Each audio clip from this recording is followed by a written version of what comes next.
everyone, welcome back to my channel. Today the video clip Hôm nay cái video clip của Chi Xà là cái video clip về dinh dưỡng. Thì Chi Xà ăn gì và uống gì để giữ được cái thân hình của mình và đồng thời cũng giữ được lúc nào mình cũng năng động và trẻ trung.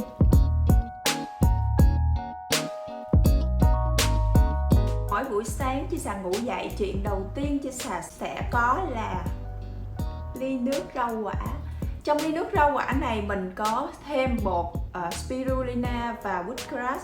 Thì tất cả những cách làm, thành phần và cái benefit của cái ly rau quả này á, thì Chi Xà có làm 2 cái video clip, một là bản tiếng Anh, 2 là bản tiếng Việt ở trong cái Instagram của Chi Xà. Nếu mà mọi người chưa xem thì vào đó xem IGTV của Chi Xà thì sẽ thấy cách làm.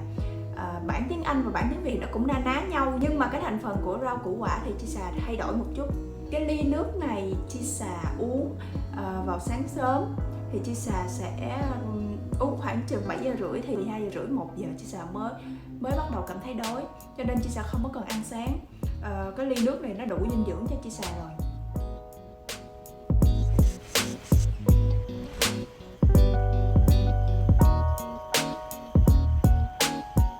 Sau cái ly nước juice của Chi Xà sẽ là một thứ mà không thể nào thiếu để mà cho Chi Xà start up the day. Và không có cái đó thì đừng ai nói chuyện với chế quạo nữa nha, là không vui á. Biết gì không? Cà phê đá, không đường, không sữa. Con gái gì mà uống mặn quá. Anyway, Chi Xà thì thích cà phê mặn, nhưng mà chỉ thích cà phê mặn thôi nha, chứ còn mấy khác không thích mặn nha. Mọi ngày á, Chi Xà sẽ uống nước suối. Bình thường là nguyên một ngày Chi Xà sẽ uống nước suối hoặc nước lọc. Nói chung là uống nước không lạnh và không nóng. Tại Chi Xà không thích uống nước lạnh, Chi Xà cảm thấy nó không có tốt cho cái cổ họng của mình.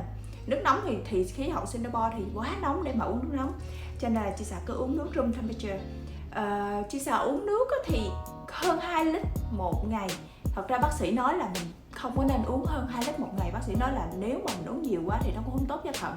Nhưng mà tại do Chi Xà rất là active, tập thể dục thể thao, chạy theo con, cho nên Chi Xà nói là cái cơ thể Chi Xà nó cần nước, cho nên Chi Xà cứ uống hơn 2 lít.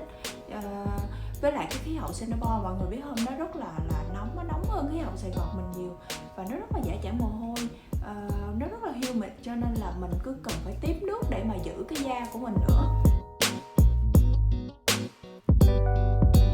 Cái buổi lunch là buổi ăn trưa của Chi Xà, thì cái buổi lunch là cái bữa ăn rất quan trọng đó Chi Xà, cho nên Chi Xà ăn rất là nhiều. Nhiều khi Chi Xà đi ăn với bạn á, bạn nói chứ trời ơi, nhìn Chi Xà vậy mà ăn được quá ha, nhưng mà thật ra Chi Xà chỉ ăn buổi lunch thôi, chứ buổi dinner Chi Xà rất là ít ăn.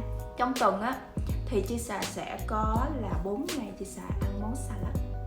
Trong bữa trưa của Chi Xà thì mình có là súp lơ xanh, lá spinach, bí đỏ, bơ, avocado, cá hồi, trứng, nho khô. Ngoài ra mình còn có thêm 2 miếng bánh gạo và 1 miếng bánh phồng với hạt chia, cà rốt, halloumi cheese. Thì đây là một dĩa thức ăn mà đầy đủ chất dinh dưỡng cho cơ thể của mình và bao không mập. Còn lại 2 ngày kia Chi Xà sẽ chia ra đi ăn với bạn, và thường là Chi Xà đi ăn lẩu. Lẩu của người Hoa thì rất là ngon ở Singapore. Thì bạn Chi Xà là biết ra đi ăn là thường là Chi Xà ăn lẩu, tại đối với Chi Xà nó có nước, nó healthy, nó là súp, nó healthy, mà lẩu trong đó mình có seafood, mình có rau, cho nên là cũng chẳng là mình mập. Còn một ngày là ngày Chủ nhật, thì cái ngày Chủ nhật là cái ngày nó gọi là cheat meal của Chi Xà, là cái ngày mà Chi Xà để mình ăn xả láng. Thì thường là buổi trưa thì Chi Xà hay đi ăn English brunch, cái món mà của người Anh, và họ mỗi Chủ nhật họ đều ăn những cái món đó, này nó cũng hơi khá là heavy, cho nên là nó không có tốt cho cái diet của mình. Nhưng mà Chi Xà một tuần Chi Xà ăn rất là kỹ, cho nên là mình phải có một ngày ăn xả láng để cho cái cơ thể của mình nó không có bị thiếu. Khi mà mình thiếu thì mình sẽ bị thèm, và khi mình thèm thì mình sẽ ăn quá. Cho nên chị Xà không để cái body của mình thèm. Chị Xà vừa ăn 6 ngày là chị Xà phải có một ngày kèm vô là ăn 7, muốn ăn gì ăn, dessert, everything you want, you name it. Đấy là buổi lunch của chị Xà. Sau khi lunch thì chị Xà còn có một cái gọi là snack. Thì thường snack của chị Xà là cái món tỏi đen. Cái tỏi đen này rất là tốt, chống được ung thư, nó có nhiều chất antioxidant, thì thường chị Xà sẽ ăn một cục tỏi đen như vậy. Thì chị Xà không biết ở Sài Gòn có bán không, chứ Singapore thì khá là nhiều. Chị Xà sẽ uống trà, nhiều khi chị Xà uống green tea, mà có nhiều khi chị Xà cũng chỉ uống nước suối thôi. Thường chị Xà không có ăn tối. Chị Xà tối chị Xà chỉ ăn nhiều khi một cái ổi, một miếng bưởi, hoặc là một miếng trái cây, dưa hấu, anything. Vậy thôi, chứ chị Xà không có ăn tối. Tại vì buổi trưa chị Xà ăn nhiều quá rồi, cho nên chị Xà không ăn tối. Nhưng mà nếu như mọi người chắc chắn là nếu mà mọi người không có quen thì là đừng có ăn với chị Xà.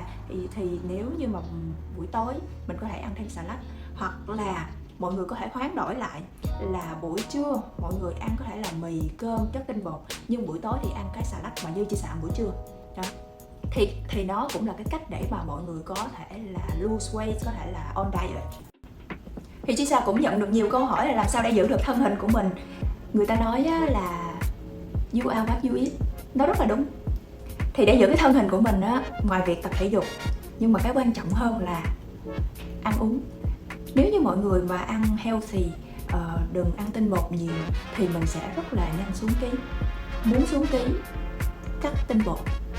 Như chị Xà thì không thích ăn cơm. Chị Xà chỉ thích ăn mì hoặc bánh mì, nhưng mà một tuần chị Xà chỉ ăn một lần mì hoặc bánh mì. Còn lại những ngày khác chị Xà chỉ ăn rau quả, salad, trứng, rồi những cái mà có chất protein giống như là cá, hoặc là thịt, hoặc là tofu. Và nhớ một điều nữa là khi mình ăn kiêng thì nhiều khi cái da dẻ mình sẽ không được đẹp. Mọi người nhớ là phải có thêm quả bơ vô cho chị Xà. Thì cái quả bơ avocado nó là một cái good fat, nó là một cái mỡ tốt. Khi nó vào cơ thể của mình, cái chất mỡ tốt này nó sẽ đẩy cái mỡ xấu ra khỏi người mình. Cái mỡ tốt nó sẽ nó chuyển hóa lại thành năng lượng cho mình để mà mình tiêu hao nó. Đồng thời cái mỡ tốt nó cũng đẩy cái mỡ xấu ra. Cái mỡ xấu là những cái mỡ mà nó đọng lại trong cái bụng của mình, hoặc là những cái nơi mà không cần thiết. Thì nhớ là một ngày bữa trái bơ cho chị Xà nhé. Và một điều nữa mọi người là khi ăn salad nhớ là nếu mà được thì đừng bỏ nước sốt. Tại vì cái nước sốt là cái nước mà người ta trộn nhiều thứ làm cho mình mập ở trong đó lắm. Chị Xà không bao giờ chị Xà bỏ nước sốt. Tại vì nhiều người nói chứ ăn kiêng hoài, ăn salad hoài mà sao vẫn lên ký, là tại vì cái nước sốt đó. Cho nên là cắt bỏ nước sốt, được là cắt bỏ. Mọi người có thể là ăn chưa quen thì đừng có bỏ liền, cắt liền cái tinh bột trong người giống như chị Xà. Tại chị Xà ăn đã quá quen rồi. Thì mọi người ví dụ mà cắt từ 7 ngày thì mình ăn tinh bột, 5 ngày thôi, còn 2 ngày kia mình không ăn, thì từ từ cắt xuống còn 4 ngày, 3 ngày đó. Nói chung là cắt được bao nhiêu thì cắt để cho cơ thể mình tốt cho cơ thể mình thôi, nhưng mà đừng cắt liền. Nếu là sơ đành mình cắt liền thì cơ thể mình nó sẽ không quen, thì nó sẽ là có hiệu ứng ngược lại là mình sẽ bị mệt, nó bị phản tác dụng, mình sẽ bị mệt. Ngoài ra một điều nữa là chỉ uống nước lọc, nước suối, không uống soda, không uống nước ngọt, hoặc là những cái đó là những cái làm cho mình mập. Rượu, whisky, beer, những cái đó làm cho mình mập. Thì nếu mà ok, rượu bia thì mình uống dù một tuần một lần cũng ok. Nhưng mà nếu như mà mọi người đang kiêng thì ráng đừng có những cái chất rượu vô người làm cho mình rất là mập. Bia thì nó tụ ở bụng, rượu thì cũng chẳng tốt cho gan cho lắm. Thì về cái diet nó còn nhiều thứ để mà đi chuyên sâu vào lắm. Nhưng hiện tại thì qua cái video clip này chị Xà chỉ gửi đến mọi người một vài thông tin như thế thôi. Những cái mà đi sâu hơn nữa chị Xà sẽ lần lượt gửi trong những cái video clip khác. Ok, and thank you for watching my video, and I see you guys soon again. Bye, love you.